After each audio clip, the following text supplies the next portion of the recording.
राजखान्थि रांखान्थि आरो सोलोंथाइ बिथिं आरो समाजारि खान्थि बिथिं बिनि सायाव गुवारै सावरायनाय जादों डेलिगेट हलाव आरो बेबायदि हिसाबै जोङो फैबाय थानाय समाव माखासे फारिलाइ लादों जों खामानि मावलांनो थाखाय आरो बेबायदिनो जोङो इयुनाव खौसेथि बर' सुबुं आफादा जायफोर एजेन्डाखौ लानानै खामानि मावगोन बेखौ जोङो मोनसे रड मेप जों बानायदों आरो बे रड मेप हिसाबै जोंनिया सोलोंथाइ 1 नाम्बार 2 नाम्बार राजखान्थि 3 नाम्बार रांखान्थि आरो समाजखान्थि जों बेखौ लादों जों नायदों जोंनि समाजाव गोबां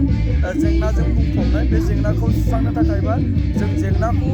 जिहेथु गोबां बोसोर जेंनाखौ सावरायनानै जेंनानि गुदिखौ जिहेथु जों हमनो मोनो बा मोनबाय दा बेनिखायनो बेखौ सुस्रांनो हानायनि राहा लामा माब्रै जों थांगोन बेखौ जों सावरायनाय जादों दिनै बे गेवलां मेलाव गाहाय आलासि महरै बाहागो लानानै बे बाथ्राखौनो बुंदों जे रायजोफोरा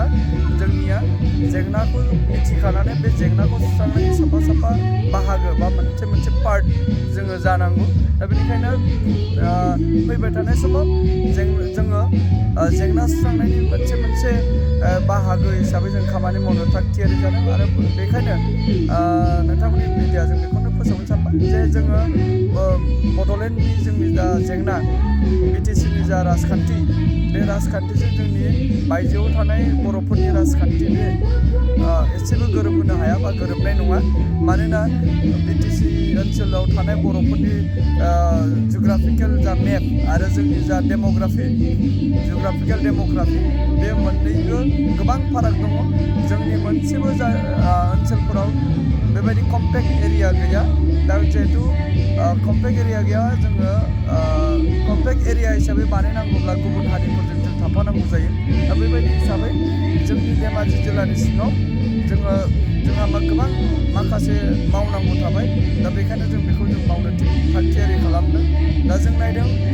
गोबां समाव जोंखौ लानानै गुबुन राजखान्थियारि दोलोफोरा राजखान्थि खालामनो जुजिबोदों बा नाजाबोदों अब्लाबो दिनैनि थासारियाव जोङो गावनि राजखान्थियारि मोन्थायखौ लानानै जोङो थि अबस्थासिम थानायनि मोनसे प्लेटफर्म जों बानायनानै लादों आरो बेनिखायनो बर' कछारी अनसाय गाव हायुं खुंथाय बे खुंथायखौ जोङो मोजाङै सालायनांगोन जायखि दोलोआनो बेखौ खुंथायखौ खुङा मानो बे जिहेतु बर'आनो जागोन 100% बर'आनो जागोन दा ओंखायनो गासैबो खुंगिरि बिथांमोना बर'नि थाखायनो हाबा मावगोन जों बेखौ मिजिंथिदों आरो खौसेथि बर' सुबुं आफादा जिहेतु बे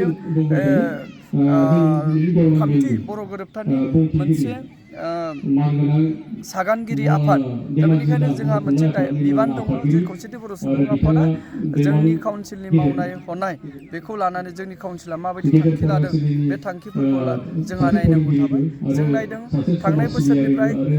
सोलोंथाइनि सायाव काउन्सिला जोंना माखासे थांखि लादों आरो आसाम डाउन टाउन इउनिभारसिटि गुवाहाटीजों लोब्बा लाखिनानै गोबां फरायसाफोरखौ जायफ्रानाखि मेरिट फरायसाफोर जायफोरनि न'खरा मोजां नङा बा फाइनान्सियेल कन्डिसना मोजां नङा जायफ्रा फरायनो हायाखिसै बेबायदि फरायसाफोरखौ जोङो आसाम डाउन टाउन इउनिभारसिटिजों इउनिभारसिटिनि टेगआव लानानै बे फरायसाफोरखौ जों फोरोंबाय थानाय जादों जोंनि काउन्सिला आरो बेवहाय खौसेथि बर' सुबुं आफादा बै सेलेक्सन प्रसिडियरफोरखौ माने मोजाङै बा नंगुबै जागोन ना जायाखै जों सम बेखौ नायबिजिरदों जों बेयाव नुदों फ्राय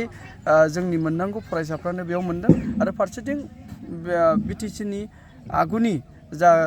गाहाय मावफुं सोद्रोमा मानगोमोन प्रमद बर' बिथांनि सुपार 50नि जा मिशन आरो बे मिशनजों जोंनि बिटिसिनि बायजोआव थानाय बर'फोरखौ बर' ओनसोलफोरनिफ्रायबो बर' फरायसाफोरखौ गोबां बर' फरायसाफोरखौ दिनै दिल्लीयाव खावसे गुवाहाटीयाव खावसे बेबायदि होदों आरो बेखौ जोंनि काउन्सिला मदद होफादों दा बेबायदि हिसाबै जों नायदों जे जोंनि जा खुंथाय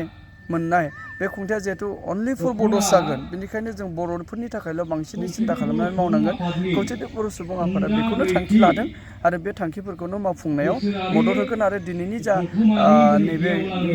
बे मेलावबो जों बेखिनिखौनो गुवारै सावरायनाय जादों गोदानै बिबान मोननाय बिथांमोननि सायाव गोदानै बिबान जाय बिथांमोना गोदानै बिबान मोनदों दिनै दख'रानि बेवहाय बुंनो थाङोब्ला आफादगिरिया कन्टिनिउ मोनबा टार्म्स जाबाय आरो फिन खेबसेबाव मोनबाय आरो गाहाय नेहाथारि जाय मोनदों बिथाङा